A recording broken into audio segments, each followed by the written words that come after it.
Alright, hello guys, Alan Kim here. I'm gonna show y'all how to actually do the drums now, since in the last video I didn't show you. So, to make a drum beat, first off, I import a plugin. It's usually one of these here. I import the FPC, and what I do is I open that up, and I go to presets, and I usually want to go acoustic, and then pick one of these effects.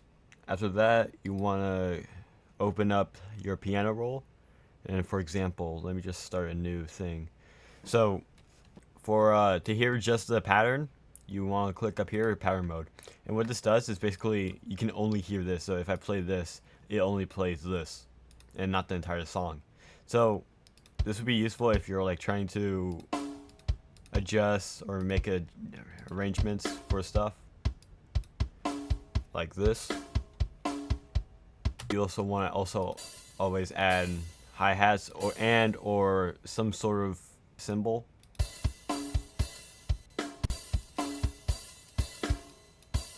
Make it sound good like that. And then after that, not sound all the same throughout the entire drum track. You want to change the velocity a lot. So, or not a lot, but you want to change it. So you can just click and drag these down and change this and make it sound higher or lower. So like that, and it sounds way better. And then another thing too, you want to go up here. You see how it's called main swing on the top left.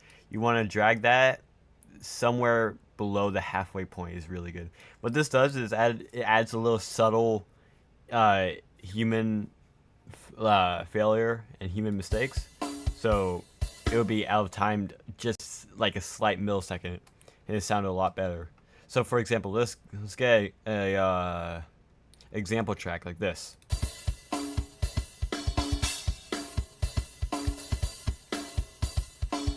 You can see how I have all my velocities in different, for the most part, in different shapes or like different patterns.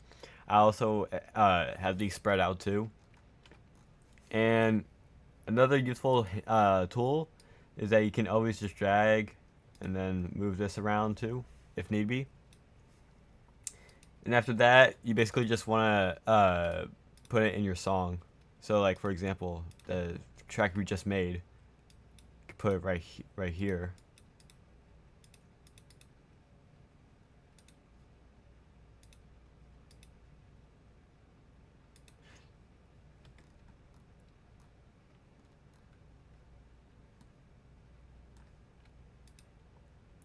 So for example, for the track that we just made, we can put it around here.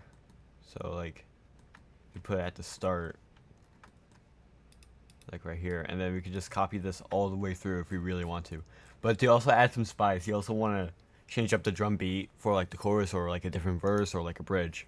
So for example, with the drum beat that I had before I made the example drum beat, it usually it's usually that for 4 measures, and then when it gets to the chorus,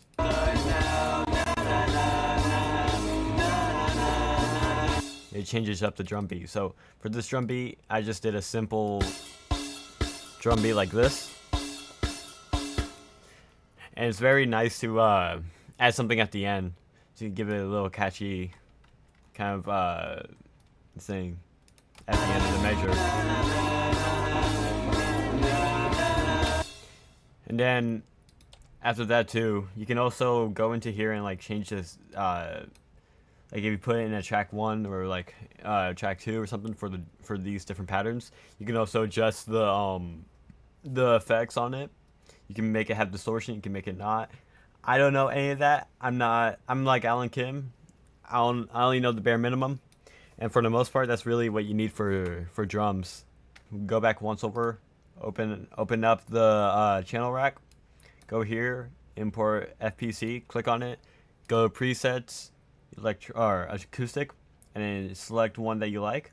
Or if you have another plugin, you can just do the exact same thing but just import that different plugin. And then you can adjust all the sounds here, like the ride if I want it sound more like less sound, like less loud, I can turn it all the way down if I really want to. And the same with all these other instruments too. So it's just really useful. And then, yeah, besides that, you can just export it, and there you have it. There's your drum beat. Thank you.